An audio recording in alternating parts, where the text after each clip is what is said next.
नमस्कार. आपण अनेकदा ऐकतो की काही लोकांना म्हणजे जन्मतःच खूप हुशार असतात. हो हो, हा एक कॉमन समज आहे. पण यश खरंच फक्त फक्त याच गोष्टींवर अवलंबून असतं का? काय वाटतं, जर आपण आपल्या क्षमता कशा वाढवू शकतो, कशा विकसित करू शकतो यावर लक्ष केंद्रित केलं तर? अगदी. आणि हा विचार खरंच खूप महत्वाचा आहे. याच विचाराला कॅरल ड्वेक यांनी माइंडसेट किंवा आपण मराठीत मानसिकता म्हणू शकतो असं म्हटलं आहे. अच्छा, माइंडसेट. हो, आणि आज आपण याच संकल्पनेचा जरा सविस्तर विचार करणार आहोत. आपल्याकडे कॅरोल ड्वेक यांच्या संशोधनावर आधारित एक सामग्री आहे, विचारसरणी तुमची क्षमता अनलॉक करणे अशा शीर्षकाची. ड्वेक यांचं काम खरंच आपल्याला विचार करायला लावतं की आपण स्वतःकडे कसं पाहतो, इतरांकडे कसं पाहतो. आणि आज आपलं उद्दिष्ट काय आहे? तर या दोन मुख्य मानसिक दृष्टिकोन, म्हणजे एक झाली स्थिर मानसिकता, फिक्स्ड माइंडसेट, हो, आणि दुसरी विकसित मानसिकता, ग्रोथ माइंडसेट. ह्या नेमक्या काय आहेत आणि त्या आपल्या आयुष्यावर म्हणजे रोजच्या जगण्यावर कसा परिणाम करतात हे समजून घेणं, या सामग्रीत त्याबद्दल खूप छान माहिती दिली आहे. हो, आणि मला वाटतं सगळ्यात इंटरेस्टिंग गोष्ट काय आहे की ह्या फक्त काही थिअरी किंवा कल्पना नाहीत. यांचा आपल्या अभ्यासावर, करिअरवर, अगदी खेळातल्या कामगिरीवर, एवढंच काय आपल्या नातेसंबंधांवर सुद्धा किती खोलवर परिणाम होतो हे यातून कळतं. अनपेक्षितपणे, नाही हो, का? अगदी. आपल्या नकळत ह्या गोष्टी आपलं वागणं, आपले निर्णय कसं कंट्रोल करतात हे बघणं महत्वाचं आहे. चला तर मग सुरुवात करूया. या दोन मानसिकता म्हणजे नेमकं काय? स्थिर मानसिकता म्हणजे काय नक्की? कशी ओळखायची ती? स्थिर मानसिकता म्हणजे फिक्स्ड माइंडसेट हा एक असा विश्वास आहे की आपली बुद्धिमत्ता, आपली कौशल्य म्हणजे आपल्या क्षमता ह्या ना जन्मजात असतात. त्या ठरलेल्या आहेत, त्या फार बदलू शकत नाहीत. अच्छा, म्हणजे जणू काही त्या फिक्स आहेत. हो, जणू काही त्या दगडात कोरलेल्या आहेत. अशा लोकांना वाटतं की त्यांच्याकडे जे काही गुण आहेत त्यांचा साठा मर्यादित आहे, तो वाढवता येत नाही. म्हणजे असं की मी गणितात कच्ची आहे किंवा मला चित्रकला कधीच जमणार नाही. असे विचार. बरोबर, अगदी हेच. आणि याचा त्यांच्या वागण्यावर काय परिणाम होतो? याचा थेट परिणाम होतो त्यांच्या, काय म्हणतात त्याला, आव्हानं स्वीकारण्याच्या तयारीवर. स्थिर मानसिकता असलेली लोकं अनेकदा आव्हानं टाळतात. का? कशामुळे? कारण त्यांना अपयशाची खूप भीती वाटते, प्रचंड. त्यांच्यासाठी अपयश म्हणजे काय, तर त्यांच्या अंगभूत क्षमतेवर, त्यांच्या हुशारीवरच प्रश्नचिन्ह. मी हे करू शकले नाही म्हणजे मी चांगली नाही, असा निष्कर्ष ते पटकन काढतात. अरे बापरे, हे तर खूप प्रेशर आणणारं वाटतंय. म्हणजे त्यांना सतत स्वतःला प्रूव्ह करत राहावं लागतं, इतरांकडून व्हॅलिडेशन हवं असतं. अगदी. त्यांना सतत स्मार्ट किंवा टॅलेंटेड दिसायचं असतं. त्यामुळे मग ते काय करतात, अशाच गोष्टी निवडतात ज्यात त्यांना खात्री असते की ते यशस्वी होतील. अच्छा, जिथे चूक होण्याची शक्यता आहे किंवा जिथे खूप एफर्ट्स घ्यावे लागतील अशा गोष्टी ते टाळतात. पण प्रयत्न करणं तर महत्वाचं असतं ना. त्यांच्या दृष्टीनं प्रयत्न करणं म्हणजे तुमच्यात ती नैसर्गिक क्षमता कमी आहे हे मान्य करण्यासारखं आहे. जर खरंच हुशार असशील तर जास्त प्रयत्न कशाला लागतील, असा त्यांचा एक छुपा किंवा कधीकधी उघड दृष्टिकोन असतो. हे थोडं धक्कादायक आहे, कारण आपण तर नेहमी म्हणतो की प्रयत्न करा, प्रयत्न करा. याच्या अगदी उलट मग ही विकसित मानसिकता काय सांगते? विकसित मानसिकता म्हणजे ग्रोथ माइंडसेट हा पूर्णपणे वेगळा आणि जास्त पॉझिटिव्ह दृष्टिकोन आहे. यानुसार आपली बुद्धिमत्ता आणि क्षमता ह्या स्थिर नसतात, त्या फिक्स नाहीत. अच्छा. हो, त्या मेहनत, सराव, योग्य मार्गदर्शन मिळालं तर आणि चिकाटी ठेवली तर वाढवता येतात, विकसित करता येतात. मेंदू हा एका स्नायूसारखा आहे असं ते मानतात. जितका वापराल तितका तो डेव्हलप होतो. म्हणजे इथे मग अपयशाकडे बघण्याचा दृष्टिकोन पूर्णपणे बदलतो. हो, हाच सगळ्यात मोठा फरक आहे. विकसित मानसिकतेमध्ये अपयश म्हणजे शेवट नाही, इट्स नॉट द एंड. ते एक तात्पुरतं आव्हान आहे, एक शिकण्याची संधी आहे. मी इथे चुकले, यातून काय शिकता येईल, पुढच्या वेळी काय वेगळं करायला हवं, असा विचार केला जातो. अपयश तुमच्या व्हॅल्यूचं मोजमाप करत नाही, ते फक्त एक फीडबॅक आहे, प्रगतीच्या मार्गावरचा एक टप्पा. आणि त्यामुळे मग प्रयत्नांना महत्त्व मिळतं. नक्कीच. इथे प्रयत्न करणं हे कमीपणाचं लक्षण नाही.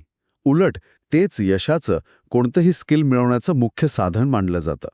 कोणतीही नवीन गोष्ट शिकताना किंवा कठीण काम करताना प्रयत्न तर करावेच लागतात, हे त्यांना मान्य असतं. त्यामुळेच मग हे लोक आव्हानांना घाबरत नाहीत. नाही, उलट ते त्याकडे शिकण्याची संधी म्हणून पाहतात आणि चिकाटीने प्रयत्न करत राहतात. ह्या दोन विचारसरणीतला फरक शिक्षण क्षेत्रात कसा दिसतो? म्हणजे शाळेत, कॉलेजात ड्वेक यांच्या संशोधनातून याबद्दल काय समोर आलंय? ड्वेक यांचं शिक्षण क्षेत्रातलं संशोधन खूप महत्वाचं आहे. त्यांनी काय पाहिलं की जेव्हा अभ्यासक्रम कठीण होतो, एखादा विषय अवघड वाटू लागतो तेव्हा काय होतं? तेव्हा विकसित मानसिकतेचे विद्यार्थी जास्त मेहनत घेतात, वेगवेगळ्या स्ट्रॅटेजी वापरून बघतात, मदत मागतात, पण चिकाटी सोडत नाहीत. ते अडचणींना चॅलेंज म्हणून घेतात. आणि स्थिर मानसिकतेचे विद्यार्थी, त्यांचं काय? या उलट स्थिर मानसिकतेचे विद्यार्थी जेव्हा अडचणी येतात तेव्हा लवकर निराश होतात. माझ्यात हे करण्याची क्षमताच नाही किंवा हे माझ्या डोक्यातच जात नाहीये असं म्हणून ते सहज हार मानतात. अरे रे. त्यांना वाटतं की जास्त प्रयत्न करून उपयोग नाही, कारण बुद्धिमत्ता तर लिमिटेड आहे. कधी-कधी तर ते स्वतःला हुशार दाखवण्यासाठी सोपे मार्ग निवडतात किंवा अभ्यासापासून पळ काढतात. याच संदर्भातला तो प्रयोग आठवतोय मला. विद्यार्थ्यांना वेगळ्या प्रकारची प्रशंसा दिली गेली. त्याचे परिणाम खूप इंटरेस्टिंग होते, नाही का? हो, तो प्रयोग खरंच भोळे भरेणार आहे. ड्वेक आणि त्यांच्या टीमने काय केलं? एका गटातल्या मुलांना त्यांच्या प्रयत्नांसाठी शाबासकी दिली. अरे वा, तू खूप मेहनत केलीस. आणि दुसऱ्या गटाला? दुसऱ्या गटातल्या मुलांना त्यांच्या बुद्धिमत्तेसाठी प्रशंसा मिळाली. तू किती हुशार आहेस. ओके. ऐकायला तर दोन्ही कौतुकाचेच प्रकार वाटतात. मग काय फरक पडला? पण परिणाम खूप वेगळे होते. ज्या मुलांना त्यांच्या प्रयत्नांसाठी प्रशंसा मिळाली, म्हणजे तू मेहनत केलीस असं म्हटलं गेलं, त्यांनी पुढच्या वेळी जास्त कठीण आव्हानं स्वीकारायला तयारी दाखवली. अच्छा. त्यांना अपयशाची भीती कमी वाटली आणि त्यांनी जास्त चिकाटी दाखवली. त्यांच्यासाठी शिकण्याची प्रोसेस महत्वाची ठरली. आणि ज्यांना हुशार म्हटलं गेलं त्यांचं काय झालं? ज्यांना त्यांच्या बुद्धिमत्तेसाठी म्हणजे एका फिक्स्ड गुणासाठी प्रशंसा मिळाली, ते पुढच्या वेळी सोपी कामं निवडण्याकडे झुकले. असं का? कारण त्यांना त्यांची हुशार ही इमेज जपायची होती. कठीण कामात जर फेल झालो तर मी हुशार नाही हे प्रूव्ह होईल अशी भीती त्यांना वाटली. त्यामुळे शिकण्याऐवजी सेफ राहण्याला त्यांनी प्राधान्य दिलं. म्हणजे आपण नकळतपणे मुलांचं कौतुक करताना तू खूप हुशार आहेस असं म्हणतो, तेव्हा आपण कदाचित त्यांच्यात स्थिर मानसिकता रुजवत असू शकतो. विचार करण्यासारखा मुद्दा आहे हा. बरोबर.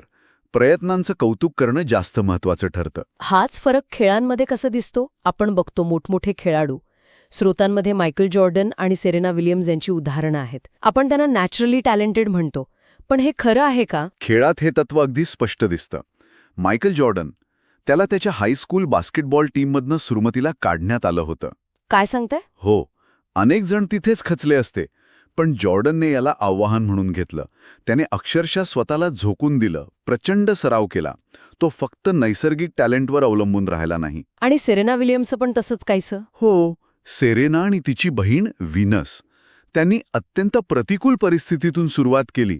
त्यांचे वडील, जे त्यांचे कोच होते, त्यांनी त्यांच्यात लहानपणापासूनच हार्ड वर्क आणि चिकाटीचं महत्त्व रुजवलं होतं. सेरेनाला तिच्या करिअरमध्ये कितीतरी वेळा पराभव पत्करावा लागला, दुखापती झाल्या, पण प्रत्येक वेळी ती जास्त स्ट्रॉंग होऊन परत आली. म्हणजे त्यांच्यासाठी पराभव हा शेवट नव्हता, तर तो एक धडा होता शिकण्यासाठी. अगदी. हे दोघेही विकसित मानसिकतेचं उत्तम उदाहरण आहेत.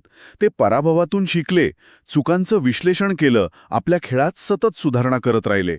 मी हे करू शकत नाही असं नाही, तर मी हे अजून करू शकत नाही, पण सरावाने नक्की करेन, हा ॲटिट्यूड त्यांच्यात होता. यश हे फक्त देणगी नव्हती, तर ते प्रचंड परिश्रम आणि मानसिक कणखरतेचं फळ होतं. हा दृष्टिकोन व्यवसाय आणि नेतृत्वाच्या जगात कसा लागू होतो? म्हणजे एखाद्या कंपनीचं कल्चर, तिथलं वातावरण हे तिथल्या प्रमुखाच्या मानसिकतेवर अवलंबून असतं का? नक्कीच. याचा खूप मोठा परिणाम होतो. बघा, स्थिर मानसिकतेचे जे लीडर्स किंवा मॅनेजर असतात, ते सहसा स्वतःला आणि इतरांना सतत सिद्ध करण्याच्या प्रयत्नात असतात. त्यांना वाटतं की त्यांच्या टीममधले लोक एकतर सक्षम आहेत किंवा अक्षम. त्यामुळे ते कर्मचाऱ्यांच्या चुकांकडे क्षमतेचा अभाव म्हणूनच पाहतात आणि मग त्यावर टीका करतात किंवा शिक्षा देतात. आणि याचा परिणाम टीमवर काय होतो? वातावरण कसं बनतं? अशा वातावरणात कर्मचारी नवीन गोष्टी करायला, रिस्क घ्यायला घाबरतात. कारण चूक केली तर नकारात्मक परिणाम भोगावे लागतील हे त्यांना माहीत असतं. हो, बरोबर. त्यामुळे मग नवीन कल्पना पुढे येत नाहीत, प्रयोग केले जात नाहीत आणि कंपनीची वाढ खुंटते. एक प्रकारे जैसे थे परिस्थिती टिकवून ठेवण्यावर भर दिला जातो. या उलट मग विकसित मानसिकतेचे लीडर्स काय वेगळं काढतात? विकसित मानसिकतेचे नेते एक शिकणारं वातावरण म्हणजे लर्निंग एन्व्हायरमेंट तयार करण्यावर भर देतात. त्यांना माहीत असतं की स्किल्स डेव्हलप करता येतात आणि चुका ह्या शिकण्याच्या प्रक्रियेचा भाग आहेत. म्हणजे ते चुकांना वेगळ्या दृष्टीने बघतात. हो, ते कर्मचाऱ्यांच्या प्रयत्नांना प्रोत्साहन देतात, त्यांना आव्हानं स्वीकारायला एन्करेज करतात आणि अपयशाकडे एक संधी म्हणून पाहतात. ओके, इथे चुकलं, पण आपण यातून काय शिकलो, पुढच्या वेळी काय चांगलं करता येईल. म्हणजे अशा टीममध्ये जास्त मोकळेपणा असतो. लोक नवीन आयडिया मांडायला कचरत नाहीत. बरोबर, तिथे प्रयोगशीलतेला वाव मिळतो. कर्मचाऱ्यांना सुरक्षित वाटतं की नवीन प्रयत्न करताना चूक झाली तरी त्यांना ब्लेम केलं जाणार नाही, उलट त्यातून शिकायला मिळेल. अशा कंपन्या जास्त इनोव्हेटिव्ह आणि लवचिक असतात, कारण त्या सतत शिकत आणि बदलत राहतात. हे सगळं ऐकल्यावर असं वाटतंय की याचा परिणाम आपल्या वैयक्तिक आयुष्यात, विशेषतः नातेसंबंधांवर पण होत असणारच. स्थिर आणि विकसित मानसिकता नातेसंबंधांमध्ये कशी दिसते? हो, नातेसंबंधांवर याचा खूप मोठा प्रभाव असतो. स्थिर मानसिकता असलेल्या व्यक्तींना कसं वाटतं की त्यांचं व्यक्तिमत्व, त्यांच्या सवयी, त्यांच्या पार्टनरचं व्यक्तिमत्व हे सगळं ठरलेलं आहे, ते बदलणार नाही. अच्छा. त्यामुळे जेव्हा नातेसंबंधात काही अडचणी येतात तेव्हा त्यांना वाटतं की हे नातं टिकणारं नाही किंवा आपण एकमेकांसाठी बनलेलोच नाही. आणि मग टीकेकडे किंवा फीडबॅककडे कसे बघतात ते? टीकेला किंवा निगेटिव्ह फीडबॅकला सहज घेऊ शकत नाहीत. त्यांना लगेच वाटतं की त्यांच्यावर पर्सनल अटॅक होतोय, त्यांच्या त्या स्थिर व्यक्तिमत्वावर प्रश्नचिन्ह उभं केलं जातंय. मग ते बचावात्मक होतात. हो, डिफेन्सिव्ह होतात, वाद घालतात किंवा संवाद टाळतात. मतभेदांना ते नात्यासाठी धोका समजतात. याउलट विकसित मानसिकता असलेले लोक नातेसंबंधात कसे वागतात? विकसित मानसिकता असलेल्या व्यक्तींना वाटतं की स्वतःमध्ये आणि नात्यामध्ये सुधारणा करता येते. ते अडचणींकडे नात्याला अधिक मजबूत करण्याची संधी म्हणून पाहतात. म्हणजे ते प्रॉब्लेम सॉल्व्हिंग मोडमध्ये जातात. अगदी. ते आपल्या पार्टनरचं म्हणणं ऐकून घ्यायला, फीडबॅक स्वीकारायला आणि त्यावर विचार करायला तयार असतात.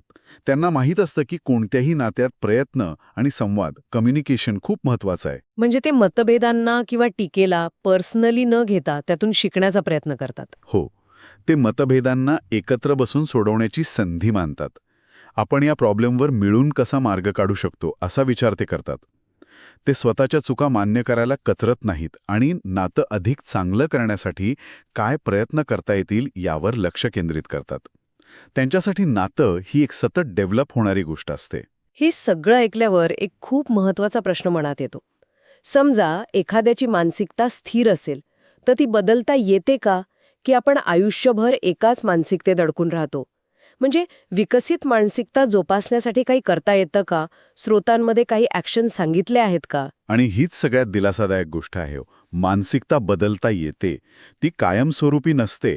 ड्वेक यांचं संशोधन हेच सांगतं की आपण जाणीवपूर्वक प्रयत्नांनी आपली मानसिकता विकसित करू शकतो.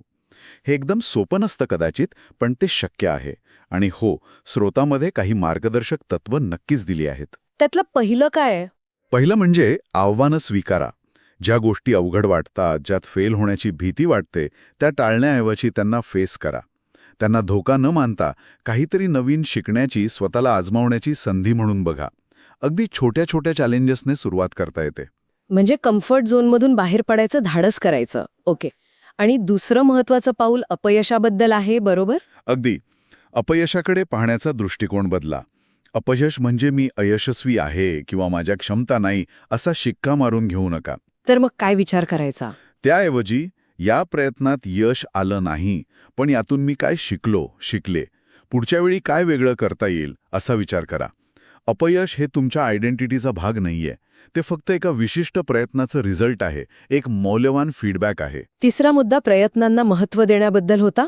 स्थिर मानसिकतेत प्रयत्नांना कमी लेखलं जातं, पण विकसित मानसिकतेत ते कसं बघितलं पाहिजे? विकसित मानसिकतेत प्रयत्नांनाच खरी व्हॅल्यू आहे.